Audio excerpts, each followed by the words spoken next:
Americans must face a hard question. What does military power really achieve? For more than 7 decades after the Second World War, the United States has possessed the world's most powerful military, the largest defense budget, and the most advanced weapons ever developed. Yet history raises an important question. Has overwhelming military superiority consistently delivered lasting political success?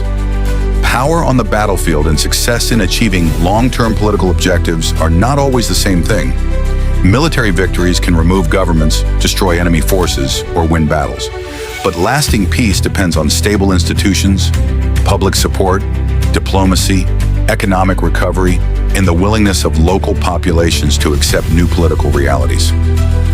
The Korean War ended not with a peace treaty, but with an armistice.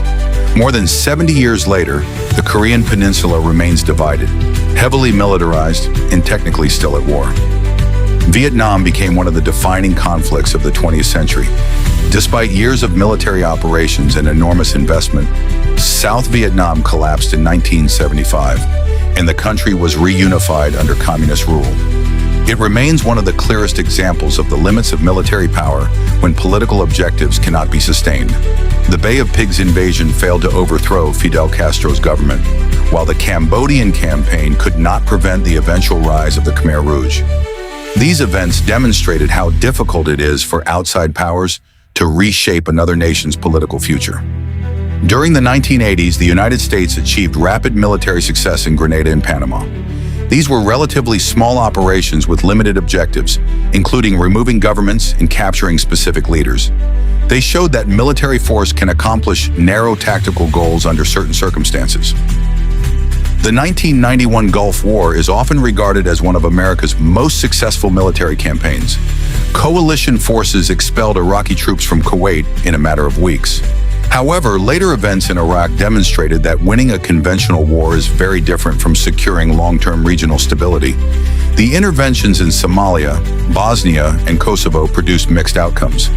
In some cases, violence was reduced and peace agreements were implemented.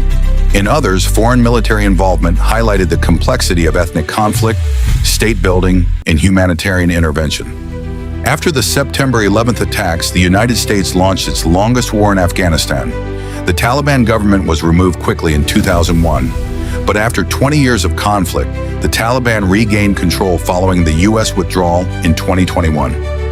For many observers, Afghanistan illustrates how tactical military success does not necessarily translate into lasting political outcomes.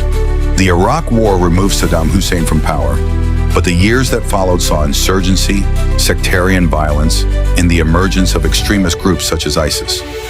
While one objective was achieved, the broader goal of creating a stable and peaceful Iraq proved far more difficult. In Libya, international intervention contributed to the fall of Muammar Gaddafi's government. However, the country later experienced prolonged instability and competing armed factions. Syria likewise became one of the most complicated conflicts in modern history, involving numerous regional and global powers. Although ISIS lost much of its territorial control, the conflict evolved in ways that no outside power fully controlled. Support for military operations in Yemen has also drawn widespread international concern because of the humanitarian consequences and the difficulty of achieving a decisive political settlement. Current conflicts, including the war in Ukraine, remain unresolved. Any assessment of their ultimate success or failure is premature because the outcomes are still unfolding. These examples should not simply be viewed as a list of victories or defeats. History is more complex than that.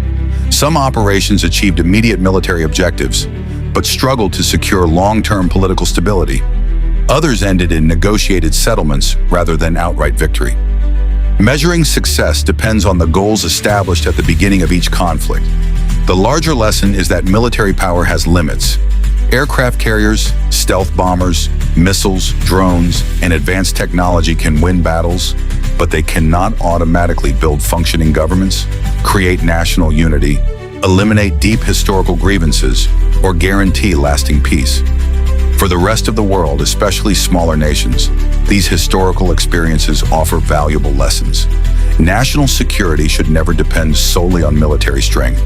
Strong institutions, economic resilience, education, diplomacy, food security, energy independence, and regional cooperation are equally important.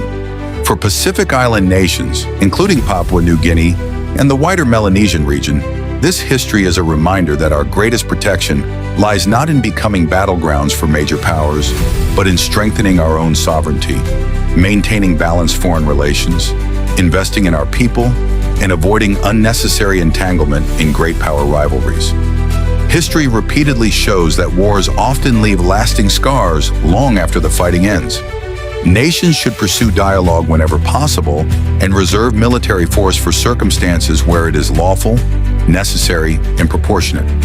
As citizens of the world, we should continue studying history critically, not to celebrate conflict or assign simplistic labels of winners and losers, but to understand its lessons.